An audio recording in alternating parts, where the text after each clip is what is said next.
lõpetasin porno vaatamise ära. Mitte sellepärast, et mul oleks porno vastu midagi, aga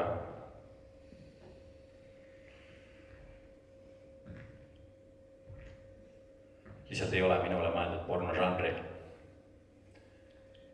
Teed pornosaidi lahti ja mul on kindlasti ma tean, et minu mõlemal vanaemal, kes siin on väga hea meel seda juttu kuulata ja teie nautige seda koos, mitte lihtsalt jutt, aga jutt koos selle marinaadiga. Topelt marineeritud jutt porno vaatamise lõpetamisest. Ei ole olemas minule mõeldud pornožanri, sellepärast, et kui sa teed pornosaidi lahti, te kõik teate seda. Oh, wow. Selle jutu peale esimene minestamine. Mis porno on olemas? Teed pornosaidi lahti. Fake takso, fake hotell, fake mom, fake dad, fake brother, fake sister. Te saate aru juba, et ma olen väga spirituaalne inimene. Kõik need asjad on keskendunud ainult kehalistele mõnudele, aga ma vajan midagi rohkemat. Pornožanri, mis oleks minul, oleks midagi siukest nagu fake astroloog. Aga naine läheb astroloogi juurde. Astroloog ütleb talle, ma vaatan siin Neptuuni ja Marsi liikumise järgi, et sina hakkad kohe varsti keppi saama. Ja siis kaamera liigub ukse peale ja sa näed, et astroloog on 2 S-iga kirjutatud. Te tahate öelda, et see vihje oli kogu aeg olemas. Milline žüžee. Mul tekkis tinnitus. Kui keegi ei tea, mis see on, siis nagu ma ütlesin, see on see piring kõrvas. Ma läksin kõrvarsti juurde.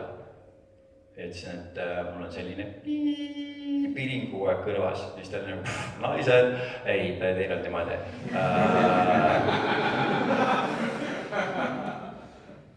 Ta ütles, jaa, see on su peas.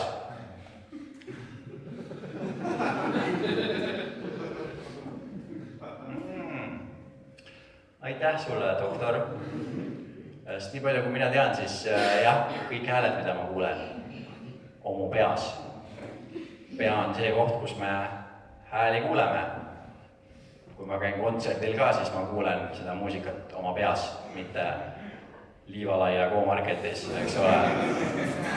Ja kõrvad on nagu need, eks ole, avad, mida kaudu helid sinna pähe jõuavad. Et mul ei ole probleemi on sellega, et need mu peas ma tahaks, et neid ei oleks seal. Ja siis ta ütles mulle, istu siia. Mis oli huvitav, sest ma juba täpselt seal istusingi. Ja siis ta ütles, nüüd me teeme nii, et mina lähen sinna nurka ja siis ma hakkan seal numbreid sosistama. Ja kui sina kuuled, mis numbrit ma sosistan, siis sina ütled selle sama numbri kõva häälega.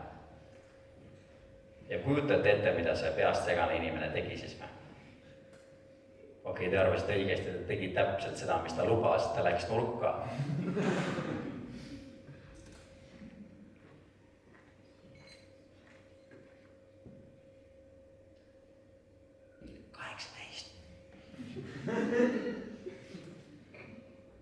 36. 72.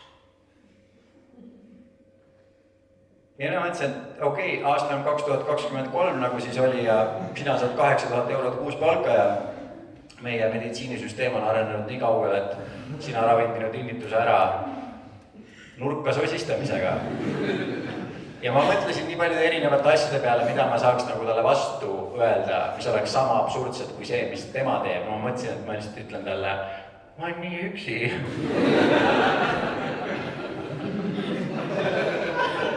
Ma tegelikult tulin sõpra otsima. Kas su telefonis polüfoonilisi helinaid ka on? Aga see ei oleks olnud nii absurdne, nii et ma lihtsalt läksin selle idiootsusega kaasa ja lihtsalt ütlesin talle neid numbreid vastu ja siis see geenius tuli minu juurde tagasi ja ütles mulle, kuulmisega on sul kõik korras.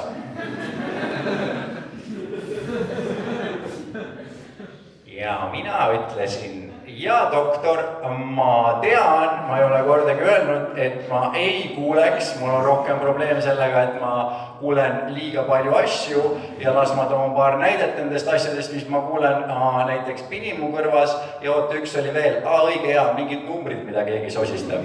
Et kui saaks nagu need ära võtta, siis see on tegelikult see, mille pärast ma siia tulin. Ja siis ta ütles, et kõlab nagu ja ma olin nagu, kõlab nagu kõlab nagu sa hakkaks kohe keppi saama, sest oli fake kõrvaarst. Need vihked olid kogu aeg olemas algusest peale. Kuidas te keegi seda läbi ei näinud?